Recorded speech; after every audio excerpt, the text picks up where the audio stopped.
વિદ્યાર્થી મિત્રો, ગઈકાલે આપણે ન્યૂટનનો પહેલો નિયમ જોયો કે જ્યાં સુધી સ્થિર પદાર્થ કે નિયમિત ગતિ કરતા પદાર્થ ઉપર બાહ્ય બળ ન લાગે ત્યાં સુધી સ્થિર પદાર્થ સ્થિર અને નિયમિત ગતિ કરતો પદાર્થ પોતાની નિયમિત ગતિ ચાલુ રાખે છે.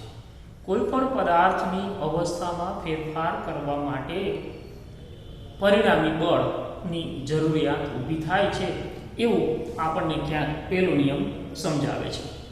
ત્યાર પછી છે કે જ્યારે બીજો નિયમ છે કે ભાઈ બળ કઈ રીતે લાગે છે.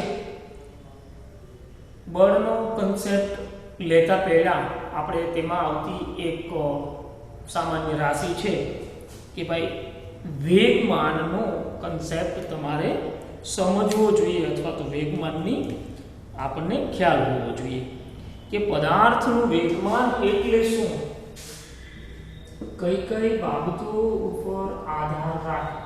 વેગમાન સદિશ રાશિ છે એને આપણે મોમેન્ટમ એટલે p તરીકે ઓળખીએ છીએ.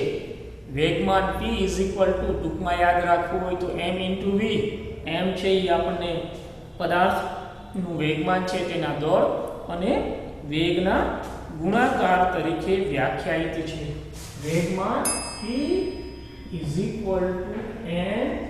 * v, જ્યાં p પણ સદિશ રાશિ છે, v વેગ પણ સદિશ રાશિ છે, પણ થોડા અમુક મુદ્દાઓ છે કે ભાઈ વેગમાન છે કઈ કઈ બાબતો ઉપર આધાર રાખે, કઈ રીતે બળને અસરકારક થાય, એને અનુસંધાનમાં આપણને નીચે 3-4 પોઈન્ટ આપેલા છે કે એક હલકા વજનનું વાહન. આપણે એક પહેલો મુદ્દો છે કે ભાઈ આપણે દળને ધ્યાનમાં લઈ અને વેગમાનને વ્યાખ્યાયિત કરશું. એક હલકા વજનનું વાહન, હલકું વાહન હોય, બીજું ભારે વાહન હોય. હવે આપણે એને સરખા સમયમાં સરખો વેગ પ્રાપ્ત કરાવવો હોય તો આપણને પ્રશ્ન એ થાય કે એક હલકું વાહન એટલે આપણે ધારો કે એક કાર લઈએ અને ભારે વાહન એટલે આપણે એક ટ્રક વિચારીએ. બંનેને સરખા સમયમાં સરખો વેગ આપણે પ્રાપ્ત કરાવવો છે તો સ્વાભાવિક પ્રશ્ન થાય કે હલકા વાહનને તમારે ઓછું બળ લગાડવું પડશે, ભારે વાહનને તમારે વધારે બળ લગાડવું પડશે. જો તમારે સરખો વેગ પ્રાપ્ત કરવો હોય તો આને તમારે વધારે બળની જરૂરિયાત ઊભી થશે, આને વધારે બળ અને ઓછા બળની જરૂરિયાત ઊભી થશે. એથી ઉલટું સરખા વેગથી આવતા બંને પદાર્થો એટલે આપણે હલકું વાહનનું વિચાર્યું છે, ભારે વાહનનું વિચાર્યું છે, એને આપણે વેગમાનનો ફેરફાર કરવો છે અથવા તો એને સ્થિર કરવા છે. તો તમે હલકા વાહનને સ્થિર કરવું હોય તો અહીંયા ઓછા બળની જરૂરિયાત ઊભી થશે. ભારે વાહનને તમારે સ્થિર કરવું હોય તો એટલે એકમ સમયમાં સરખા સમયગાળામાં જ આપણે બંને વાહનોને પહેલેથી જ ધારો કે અમુક વેગથી ગતિ કરતા આવે છે તો આપણે એને સ્થિર કરવા માટે ક્યાંક આપણે વધારે બળની જરૂરિયાત છે. હલકા અને ભારે વાહનો દળનો પણ ક્યાંક તમારે ઉલ્લેખ કરવાનો છે અને તમારે એને વેગમાનનો ફેરફાર લેવો છે. ત્યારે હલકાને ક્યાંક ઓછું બળની જરૂરિયાત ઊભી થાય, ભારેને ક્યાંક વધારે બળની જરૂરિયાત ઊભી થશે. બીજું એક ઉદાહરણ આપ્યું છે કે એક હલકો અને એક ભારે પથ્થર, હલકા વજનવાળો અને ભારે વજન ધરાવતો પદાર્થને કોઈ મકાનની ટોચ ઉપરથી પડે છે ત્યારે તમારે હલકા વજન માટે ઓછા બળની જરૂરિયાત ઊભી થશે. ભારે વજનનો એટલે આપણે એમ વિચારીએ કે ભાઈ 100 ગ્રામનો એક પથ્થર છે એ મકાનની ટોચ ઉપરથી પડે છે, બીજો છે એ કિલોનો પદાર્થ છે વજનનો એ મકાનની ટોચ ઉપરથી પડે છે. આપણે બેને કેચ કરવા છે તો કેમાં વધારે બળની જરૂરિયાત ઊભી થશે. તો આપણને ખબર છે કે ભાઈ ક્યાંક એ વેગમાન સાથે બળ સાથે ગુરુત્વ પ્રવેગ એની ઉપર લાગે છે અને એને આપણે રોકવા છે તો ક્યાંક આપણે આવી રીતે એટલે અગત્યના પ્રાચલ તરીકે આપણે ક્યાંક વેગમાનની જરૂરિયાત ઊભી થશે. બીજી બાબત છે આપણે વજનને પણ ધ્યાનમાં લઈએ છીએ, દળને ધ્યાનમાં લઈએ છીએ અને ત્યાર પછી હવે આપણે એના ઝડપને પણ ધ્યાનમાં લેશું. ઝડપ. બંદૂકમાંથી છૂટેલી ગોળી જો શરીરમાં લાગે તો સ્નાયુને મોટા પ્રમાણમાં નુકસાન કરે અથવા તો આપણે મૃત્યુ પામીએ એવું કહીએ તો પણ કાંઈ ખોટું નથી કે એની બુલેટ છે જો એ બંદૂકમાંથી છોડેલી છે તો દિવાલમાં અથડાવીએ કે કોઈના શરીરમાં આપણે અથડાવીએ તો મોટા પ્રમાણમાં ડેમેજ કરે છે અને એનો માત્ર આપણે વેગ ઘટાડી નાખીએ. એની એ બુલેટ છે એ ધારો કે આપણે હાથથી ફેંકીએ, બંદૂક જેટલી ઝડપથી આપણે એને ફેંકી શકવાના નથી. ઓછા વેગથી ફેંકી છે, ઓછી ઝડપથી ફેંકી છે તો કદાચ એવું બનશે કે આપણે દિવાલમાં છે એ આરપાર નીકળી જતી હશે ને આપણે હાથથી એની જ ગોળી ફેંકવાના છીએ તો દિવાલમાં કદાચ નાનકડો ટચકો જ થશે અથવા તો કોઈ માણસના શરીર ઉપર આપણે ગોળીને ફેંકીએ તો સ્નાયુને ઓછું ડેમેજ કરશે. એટલે ક્યાં અહીંયા આપણે વિચારીએ કે ભાઈ એમ જવાબદાર છે, એમ જવાબદાર છે. વીને પણ તમારે ધ્યાનમાં લેવું પડે. વી પણ ક્યાંક જવાબદાર છે. વેગ ઓછો હશે તો એ ડેમેજ ઓછું કરશે અથવા તો એનું વેગમાન ઓછું હશે. ત્યાર પછીનો એક મુદ્દો આપ્યો છે, એક અનુભવી ક્રિકેટર ઝડપથી આવતા બોલને સામાન્ય રીતે ઇઝીલી કેચ કરી શકશે અને શિખાઉ ક્રિકેટર છે એ જ્યારે બોલને કેચ કરવાનો છે ત્યારે એના હાથમાં થોડી દુખાવો થશે કે થોડી ઓલું અસર વધારે ઉત્પન્ન થશે. આવું શા માટે થાય છે કે ભાઈ અનુભવી ક્રિકેટર છે એ જ્યારે બોલને પકડે છે ત્યારે સંપર્ક સમય વધારે છે. અને બીજો મુદ્દો છે કે ભાઈ સ્થિર કરતા પહેલા જો તમે સંપર્ક સમય અથવા તો સમયગાળાનો વધારો લ્યો તો પણ એની અસર કાંઈક ઓછી અનુભવાય છે. આવા પ્રારંભિક થોડાક મુદ્દાઓને ધ્યાનમાં લઈ અને બાળકો આપણે વેગમાનને ક્યાંક ધ્યાનમાં લેવાનું છે.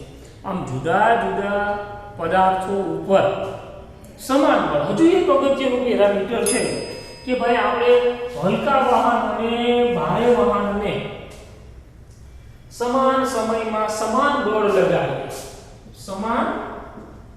સમાન બળ લગાડીએ તો આપણને એવું ખબર પડશે કે ભાઈ સમાન બળ લગાડ્યું છે તો હલકા વાહનની ઝડપ વધુ હશે, ભારે વાહનની ઝડપ ઓછી હશે. સરખા સમયમાં સમાન બળ લગાડ્યું હશે ત્યારે હલકા પદાર્થનો વેગ વધુ હશે, ભારે વાહનનો વેગ ઓછો હશે અને છતાંય બંનેનું વેગમાન સમાન હશે. સમાન બળ લગાડશો તો વેગમાન સમાન તમને જોવા મળશે. પણ જો વેગની વાત કરશો તો હલકાનો વેગ છે, હલકા પદાર્થનો વેગ વધારે જોવાનો છે, ભારે પદાર્થનો વેગ છે ઈ હલકા પદાર્થનો વેગ વધારે, ભારેનો વેગ ઓછો તમને જોવા મળશે. અને છતાંય બંને પદાર્થોના વેગમાન તો આપણને ક્યાં સમાન જ જોવા મળે છે. આટલા નિષ્કર્ષ ઉપરથી આપણે તારવી શકાય. હવે પ્રશ્ન એ થાય કે ભાઈ આપણે તો એમ કીધું કે વેગમાન છે સદિશ રાશિ છે. આટલા બધા ઉદાહરણોમાં આપણને ક્યાંય સદિશ હોય એવું આપણને બહુ કન્સેપ્ટ ક્લિયર થતો નથી. તો વળી પાછું તો મારે એક બીજું ઉદાહરણ લેવું છે કે ભાઈ તમે કોઈ એક પથ્થરને દોરીથી બાંધો છો અને આ તમે હાથ દ્વારા એને ગોળ ગોળ ગોળ ફેરવો છો. હવે જ્યારે તમારો વેગની દિશા બદલે છે, જો આની તમે ત્રિજ્યા ઓછી રાખો તો તમારે બળ વધુ લાગવું પડશે વધારે ઝડપથી ફેરવવા માટે.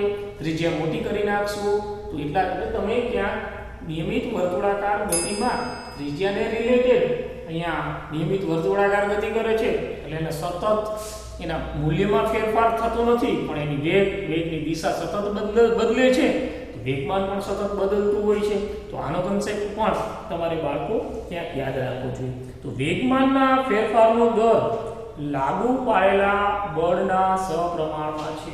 તમારે આ પદાર્થને ઝડપથી ફેરવવો છે તો તમારા આંગળા ઉપર હાથ ઉપર વધારાનું બળ આવશે. તમે ધીમો ફેરવશો ઓછું બળ આવશે. એટલે વેગમાનના ફેરફાર છે એ ક્યાંક બળના સપ્રમાણમાં છે અને લગાડેલા બળની દિશામાં છે. આ તમારો ન્યૂટનનો બીજો નિયમ થવાનો છે. પદાર્થ ઉપર જો વેગમાનને આપણે સ્પષ્ટ રીતે સમજી ગયા હોય કે વેગમાન છે એ કઈ કઈ બાબતો ઉપર આધાર રાખે છે, આપણને 3-4 સરસ મજાના ઉદાહરણ સાથે વેગમાનને સમજાવ્યું છે. જો વેગમાન નામની રાશિ જો તમે વ્યવસ્થિત વેગમાનનો એકમ શું થશે કે વેગમાન p તમારો વેગમાન p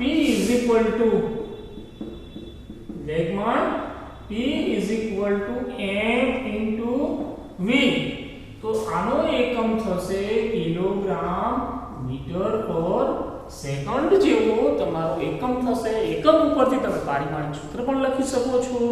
ત્યાર પછી આપણને વેગમાનના આટલા ઉદાહરણો પછી આપણે વેગમાનના ફેરફાર છે એ બળના સપ્રમાણમાં અને બળની દિશામાં હોય છે. ધારો કે જો F છે, F આપણે ફોર્સને બળ તરીકે લેવાના છે F, અને સમયગાળો છે, સમયગાળાને આપણે ડેલ્ટા t નાના સમયગાળા માટે લીધું હોય અને m દળના પદાર્થનો વેગ, m દળના પદાર્થનો વેગ v માંથી v પ્લસ ડેલ્ટા v જેટલો થતો હોય તો પ્રારંભિક વેગમાન p m v થવાનું છે. અંતિમ વેગમાન છે એ તમારું ડેલ્ટા p થવાનું છે. આપણે કાંઈ ફેરફાર કર્યો છે. ડેલ્ટા p તમે m ડેલ્ટા v ના સ્વરૂપમાં તમને ફેરફાર થવાનો છે. તો આપણને ખબર છે કે f ચલે છે delta p upon delta v. જો સપ્રમાણતાની નિશાની કાઢી નાખીએ તો k delta p upon delta t, delta t tends to 0. આગળના પાઠમાં આપણે ક્યાં લક્ષને ધ્યાનમાં લીધેલું છે અને જો લિમિટમાં તમે એપ્લાય કરશો તો f તમે આવા સ્વરૂપમાં k dp dt ના સ્વરૂપમાં લખી શકો છો. આ તમારો ન્યૂટનનો બીજો નિયમ સૂક્ષ્મ સમયના ફેરફાર દરમિયાન તમને આવું જડશે જોવા મળશે. જો તમે પદાર્થનું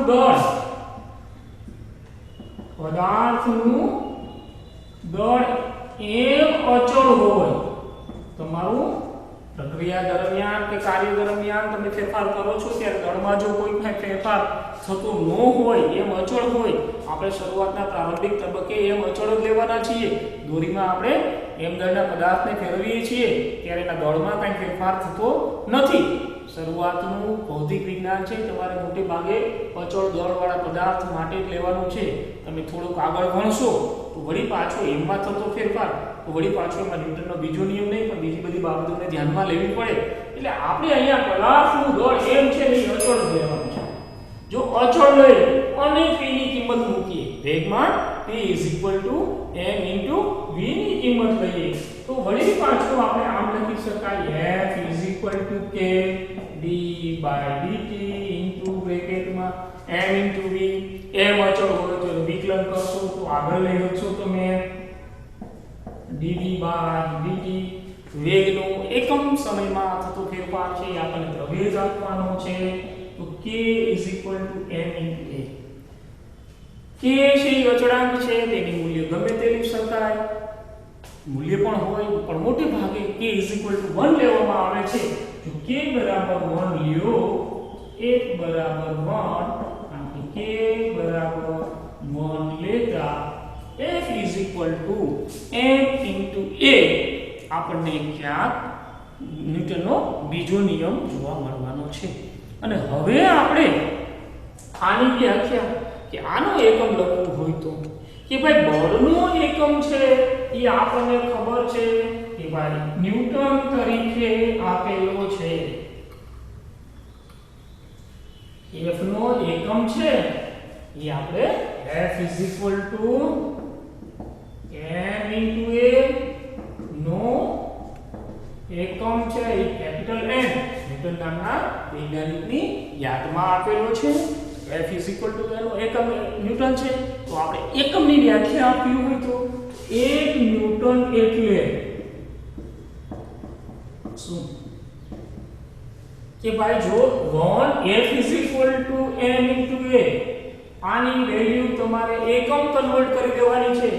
1 કિલોગ્રામનો પદાર્થને 1 મીટર/સેકન્ડ² જેટલા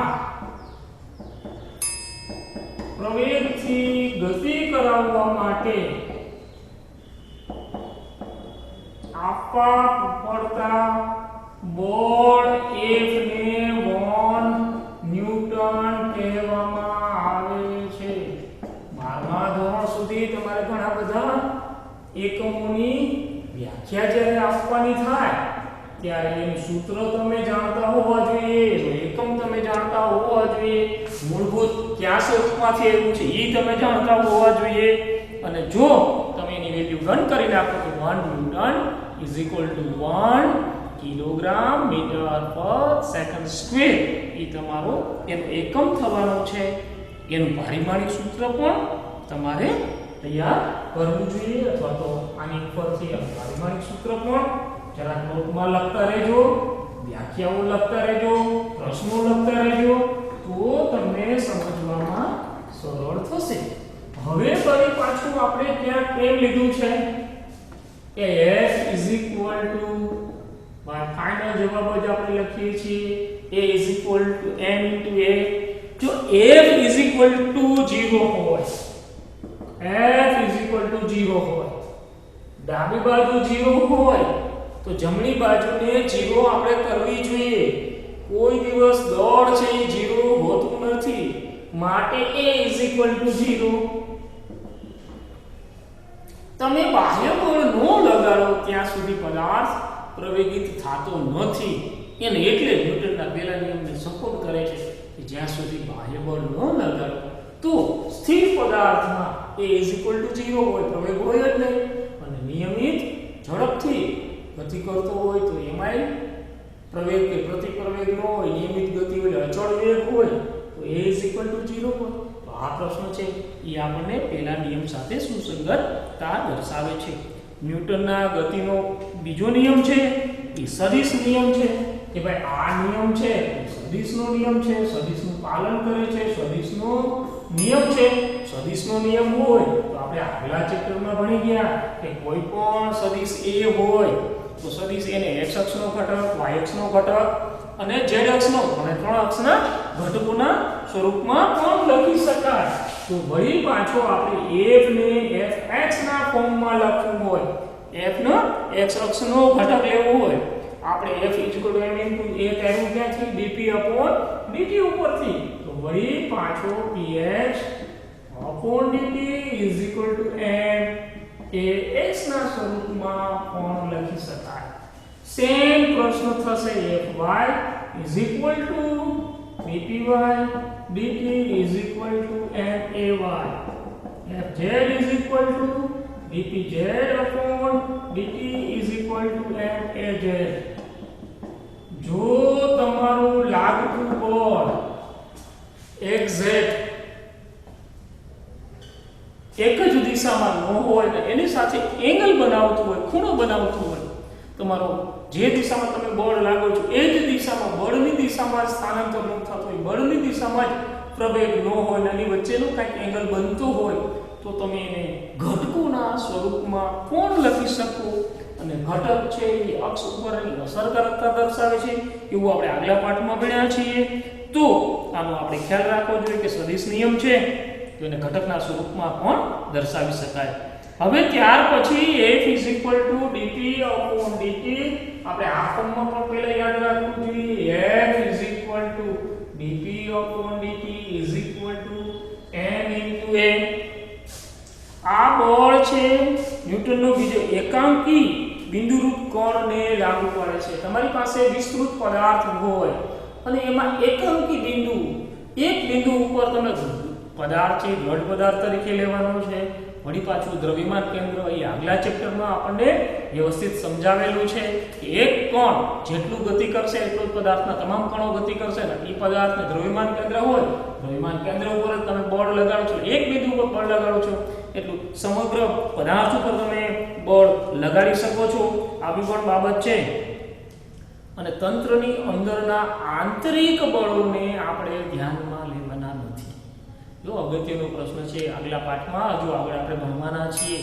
આંતરિક બળો છે અણુઓ વચ્ચેના કે કાંઈ પણ આંતરિક બળો પદાર્થની અંદરના બળોની અસરકારકતા નાબૂદ થાય છે. માત્ર બાહ્ય બળ જ જવાબદાર છે એટલી કન્સેપ્ટ તમારે ખ્યાલ રાખવો જોઈએ. બીજો નિયમ છે એક સ્થાનિક સંબંધ એવો અર્થ છે કે અવકાશના આપેલા બિંદુએ આપેલા ક્ષણે તે પદાર્થના પ્રવેગ એ સાથે સંબંધ દર્શાવે છે. જો આપેલા ક્ષણે આપેલા બિંદુએ તમે બળ લગાડો છો એટલે ક્ષણિક બિંદુઓ માટે બળ છે. આગળનો કોઈ પણ ઇતિહાસ છે એટલે પદાર્થ ઉપર જો બળ ન લાગતું હોય તો આગલી ક્ષણે બળ કેટલું એને આપણે વ્યાખ્યાયિત કરતા નથી અથવા તો એની અસરકારકતા છે એ સંપૂર્ણ રીતે ભૂલી જાય છે. હવે ત્યાર પછી આપને એક ઉદાહરણ આપ્યું છે 5.2. આપણને બીજો દાખલો આપ્યો છે કે રકમ જરા નિરાતે વાંચી અને ન્યૂટનનો બીજો નિયમ આપણે કઈ રીતે એપ્લાય કરવાના છે કઈ રીતે વાપરવાના છે આ તમારું ઉદાહરણ છે 5.2 નંબરનું. એમાં લખ્યું છે કે 0.04 કિલોગ્રામ દળ ધરાવતા 0.04 કિલોગ્રામનું દળ ધરાવતા m વાળા 990 મીટર પર સેકન્ડના વેગથી ઝડપથી ગતિ કરતી એક બુલેટ એક ભારે લાકડાના બ્લોકમાં પ્રવેશે છે.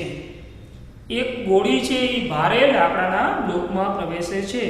લાકડાના બ્લોકની અંદર 60 સેન્ટીમીટરનું અંતર કાપીને અટકી જાય છે. 60 સેન્ટીમીટરને આપણે મીટરમાં કન્વર્ટ કરવું જોઈએ. અંતર કાપે છે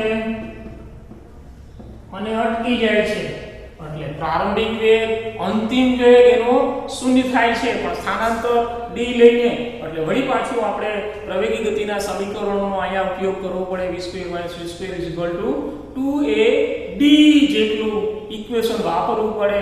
અંતિમ વેગ એનો શૂન્ય થાય છે અને નિયમિત આપણને એવી સ્પષ્ટતા કરી નથી 8 સેન્ટીમીટરનું અંતર કાપે છે ત્યાં સુધી શું ફેરફાર થાય છે અચળ જ રીતે ફેરફાર થાય છે એવું ક્યાંક આપણે લેશું. તો પહેલા તો આપણે બુલેટમાં મળતો બુલેટને લાગતો પ્રવેગ તમને જુઓ ઇક્વેશન સીધું આવું આપી દીધું છે a =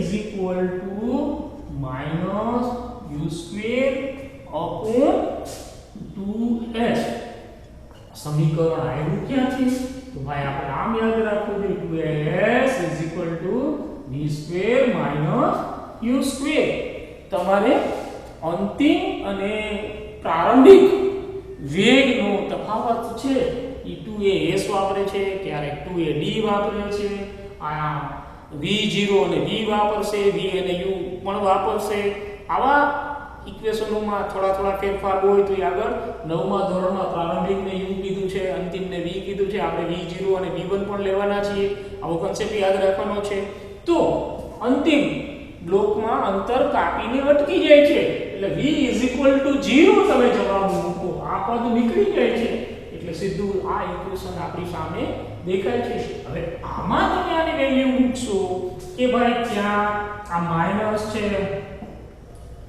અંતિમ પ્રારંભિક વેગ 90 નો સ્ક્વેર આપ્યો છે. વળી પાછું જો સ્ક્વેર કરીને આને તમે નિશાની માઈનસ નહીં કરી નાખતા 2 * 0.6 જેટલું મીટરનું અંતર કાપે છે તો તમને બાળકો આનો જો કેલ્ક્યુલેટરથી જવાબ કરશું તો 6750 મીટર પર સેકન્ડ સ્ક્વેરનો પ્રવેગ તમને જોવા મળશે અને અવરોધક બળ કેટલું તો વળી પાછું આપણે ન્યૂટનના બીજા નિયમનો ઉપયોગ કરવો પડે અને અવરોધક બળ F m * a નું ઇક્વેશન તમારે મૂકવું પડે અવરોધક બળ F m * a આ નિશાની ભલે માઈનસ ની રહે આપણે તો બળનો જવાબ જ લેવો છે અને પ્રવેગને એ પ્રતિ પ્રવેગ દેખાડે છે માઈનસ વેલ્યુ છે એ બીજું કંઈ દેખાડતું નથી પ્રતિ પ્રવેગ દેખાડે છે 0.04 F m આપણે 0.04 આપ્યું છે આનો તમે ગુણાકાર કરી નાખશો એટલે તમને 270 ન્યૂટનનો ક્યાં જવાબ જોવા મળશે એક હજુ પણ એક નાનકડું ઉદાહરણ સરળ છે એને આપણે જોઈ લઈએ કે આપણે એક બીજું ઉદાહરણ આપ્યું છે 5.3 નંબરનું ઉદાહરણ છે શું કહે છે એક દળના પદાર્થની ગતિ m દળના પદાર્થની ગતિનું સમીકરણ પદાર્થની ગતિ y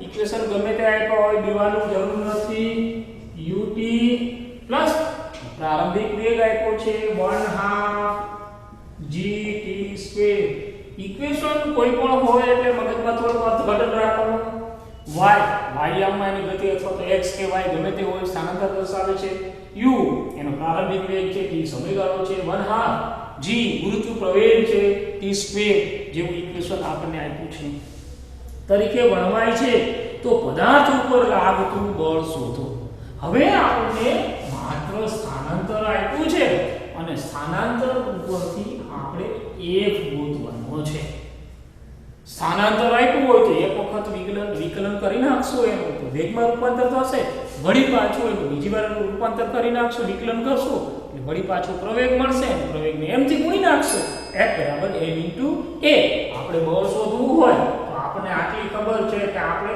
a ની જરૂરિયાત ઊભી થશે અહીંયા આપણને y આપ્યો છે y માંથી તમે b માં જાઓ b માંથી તમે a માં જાઓ એટલે એમનેમ સીધું નથી જવાનું કીધું સ્થાનાંતરનું વિકલન કરશો તો વેગ મળશે વેગનું વિકલન કરશો તો પ્રવેગ મળશે આટલું ટૂંકું કન્સેપ્ટ તમે યાદ રાખશો તો બહુ વાંધો આવશે નહીં તો આપણે y નું ઇક્વેશન છે કે y બરાબર ut y બરાબર આ u છે એ વેગ છે ut પ્લસ 1/2 gt2 મારે આનું સમયની સાપેક્ષમાં પહેલી વાર વિકલન કરીશ તો મને વેગ મળશે આનું વિકલન u જ થવાનું છે તે નીકળી જશે આ 1/2 g અચળ છે અને 2t 2 - 1 એટલે ઘાત 1 વધશે આ બે ઉડી જશે આ u પ્લસ g t જેવું ઇક્વેશન છે એ તમને વેગ મળશે વળી પાછો મારે આનું સમયની સાપેક્ષમાં વિકલન કરવું છે તો મને પ્રવેગ મળશે